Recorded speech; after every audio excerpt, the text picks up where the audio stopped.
So Skinamarink is a new horror movie that hits theaters this Friday, and this one got put on my radar from word of mouth. It is blowing up all over TikTok as the newest, scariest movie ever, which I feel like happens at least once a year at this point. But if you believe everything you see on TikTok, then I've got a bridge to sell you.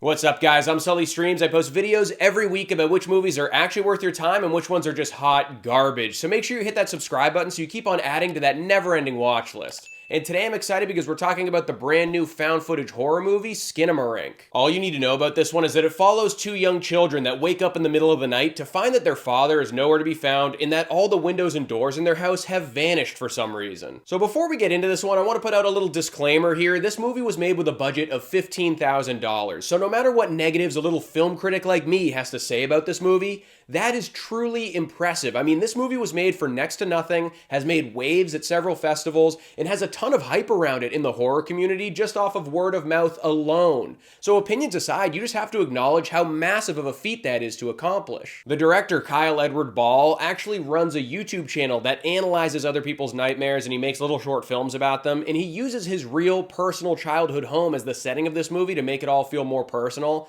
I think that's super cool and I totally dig it, but that being said, if you want to walk like a movie and talk like a movie, I have to give my honest opinions on it, so here we go. More than anything, Skinamarink is an ambiance type of movie. It's super low budget and it almost has a student film type of feel to it, which is obviously done on purpose because they're really going for that type of experimental horror experience. All the images are super grainy and distorted. You're going to think you're looking at a video you took on your Motorola Razr back in the day, which is why every 10 seconds you're going to be like, hold on, is that actually something in the shadows over there? And that's kind of the point of the film. You never know, but it should leave you a little tense. If the point of the Blair Witch Project is to make you afraid of the woods, then this movie's trying to make you afraid of getting up out of your room at 3 a.m. to go to the bathroom. Oh yeah, that thing you see at the end of your hallway, that's probably nothing, but do you really want to risk leaving your room? There were some genuinely tense moments in this movie that had my hair standing on end. But once the moment had come to a head and it was time for a legitimate scare, someone usually just screamed or there was a flash of light, no real substance to be afraid of. If you're someone going into this one hoping that the house is haunted by an entity or has something more concrete you can latch onto like I was, you're not gonna have a fun time with this one.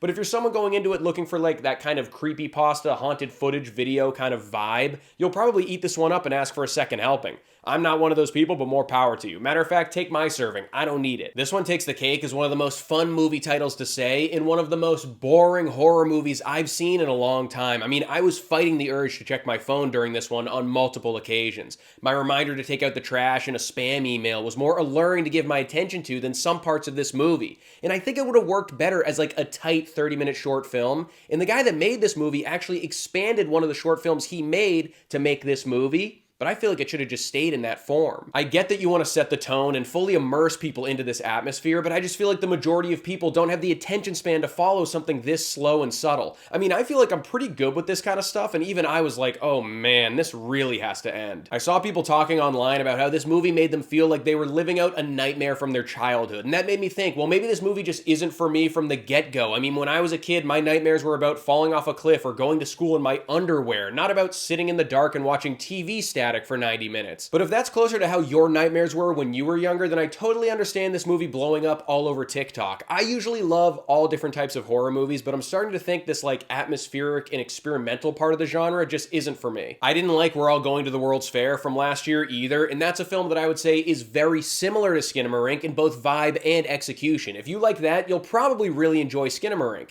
And I understand the appeal. It's like a movie version of creepy ASMR mixed with a childhood nightmare, but for whatever reason, it just doesn't resonate with me like at all. Skinamarink is probably the most experimental and atmospheric horror experience you'll get in 2023, but if you're looking for legitimate scares and a concrete story to latch onto, you will get neither of those here. Maybe if you had more abstract nightmares as a kid, this will work for you, but if you're like me and that didn't happen, you'll be looking at grainy footage for 100 minutes, deciding if you actually saw anything in the background or if it was just a smudge on the camera lens. I can totally applaud what's going on here. I mean, this movie was made with a budget of $15,000. It's making noise at some film festivals, but at the end of the day, this type of horror is just not for me. Skinamarink gets a Sully score of 2 stars. So that's my review of the new found footage horror movie. I feel like if I shut the lights off and dug out my old camcorder, I could probably give you something scarier than what we got here. You do not want to see my nighttime routine. But let me know in the comments below if you're going to go check this one out or if you've already seen it. Don't forget to like this video and subscribe to the channel if you haven't, and I'll see you guys at the next video.